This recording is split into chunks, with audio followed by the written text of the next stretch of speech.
Who doesn't love eating their pets?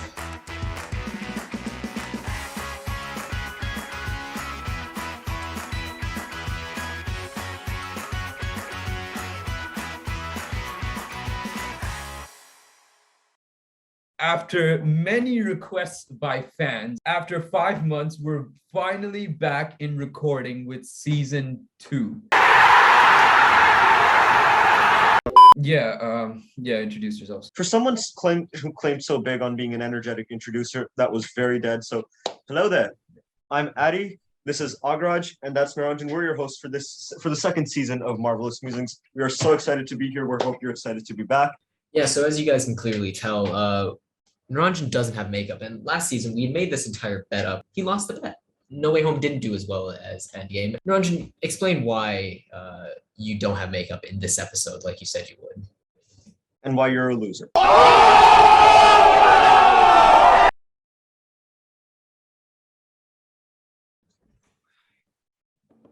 Well, you see, we were supposed to record this episode like about 3 weeks ago. And it was supposed to be an in-person episode.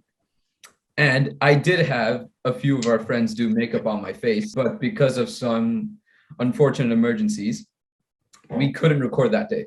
I did have makeup done on my face, and we had all the footage of the makeup being applied on my face recorded.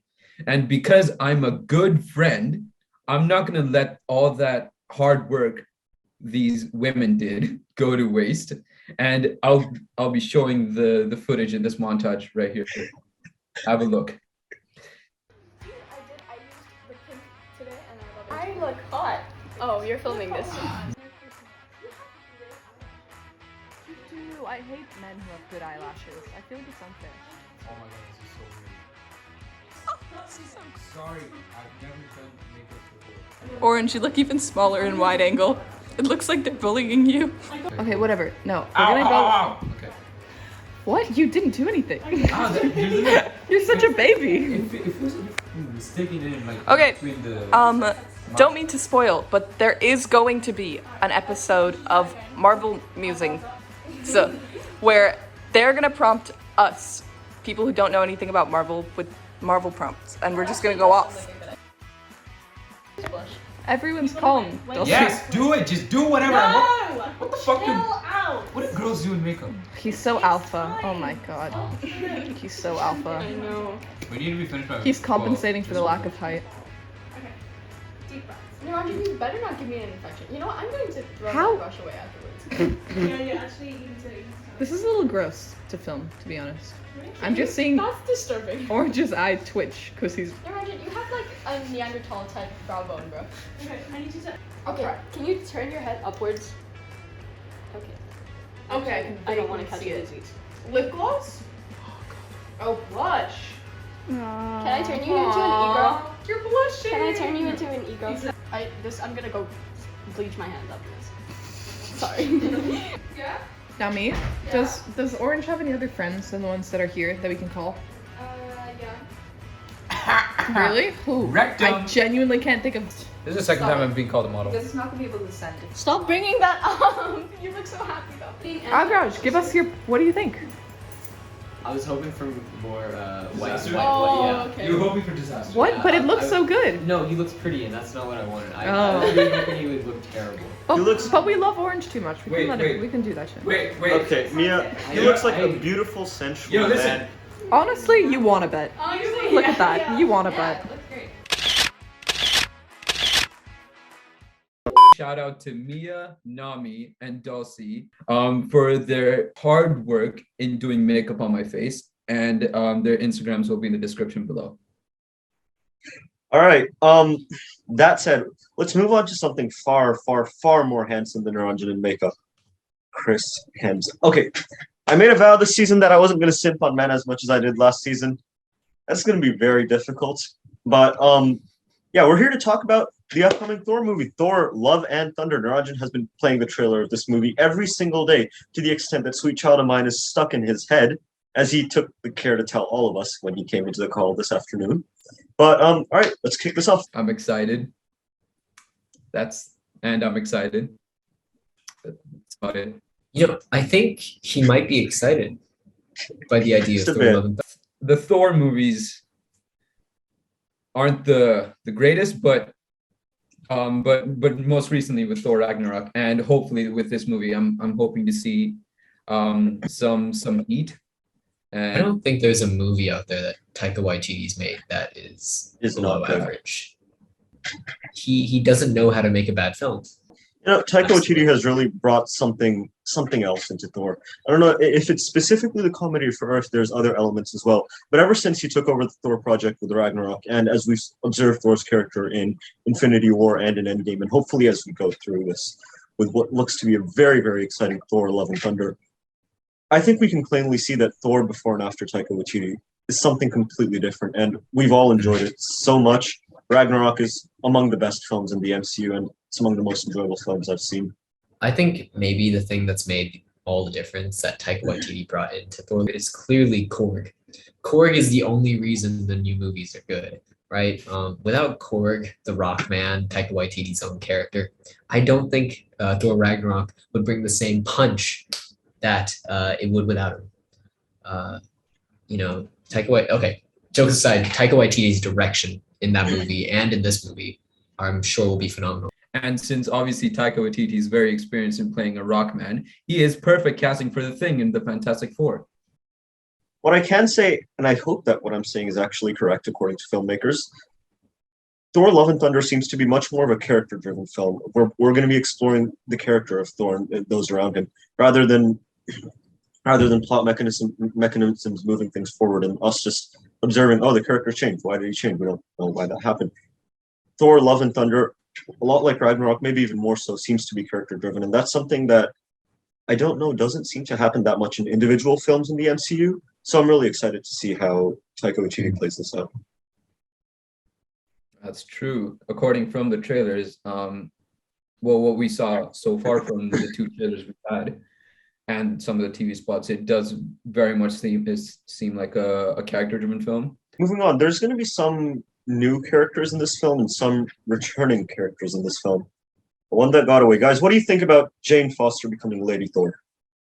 Before Lady Thor, I couldn't give a shit about Jane, but I am very excited to see Lady Thor, or the Mighty Thor, as it's properly known as.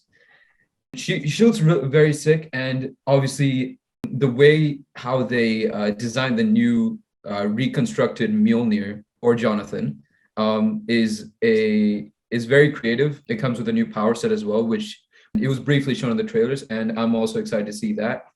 So when I first watched the original Thor movies, I thought that their chemistry was lackluster, so to speak.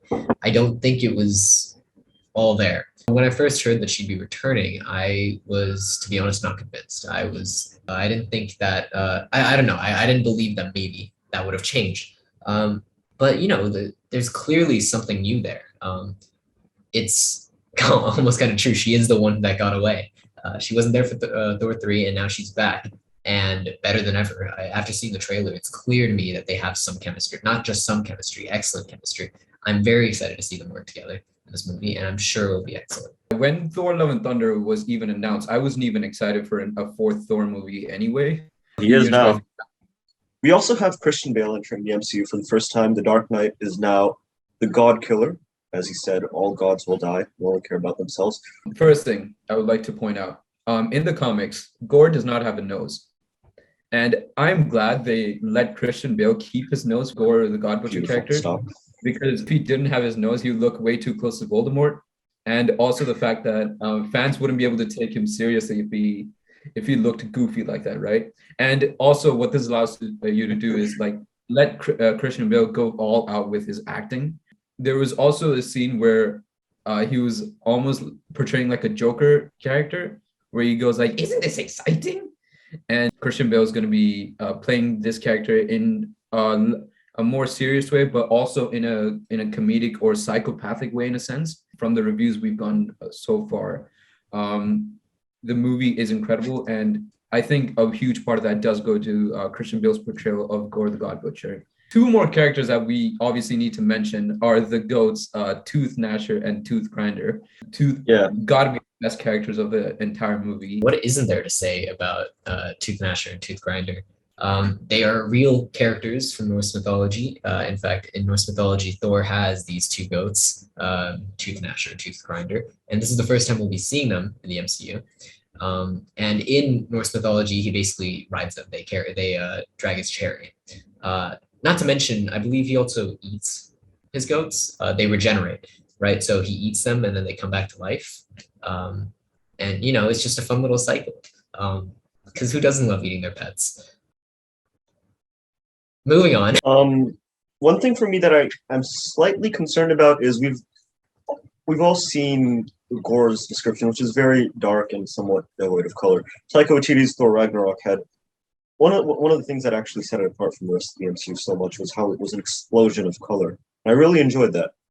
And what I'm concerned is that the ending of this movie, especially one that's under 2 hours, may skimp a bit on the use of expressive colors. I'm somewhat concerned that this might become an issue in Thor: Love and Thunder, but if the rest of the movie is done well, it'll either be understood why this happened or it won't be as much of an issue.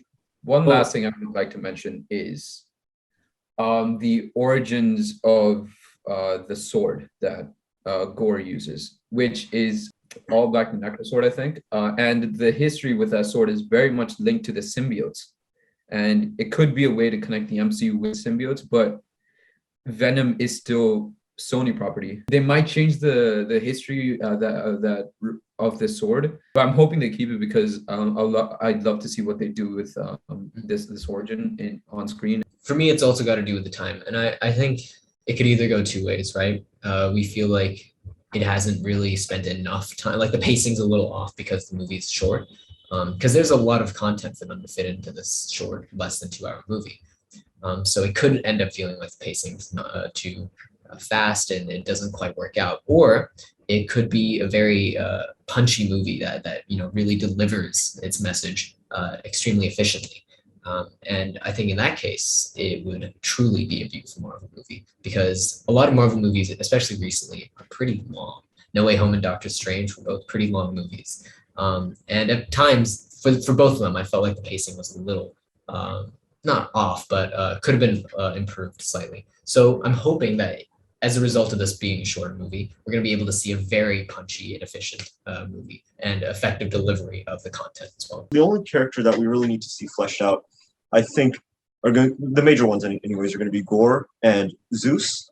So with two characters to have a significant flesh out over 2 hours, I think Taika Waititi can do that really well. But of course, the runtime is going to be concerned. Then again, the early reviews have been very promising, so we're all just very excited. I think we've said that enough times. I actually have just one last thing to say, and I'd love to wrap up the video with it if I can. I'd like to thank everybody for watching, and just say, all we gotta say really is, and flick! You flick too hard, damn it!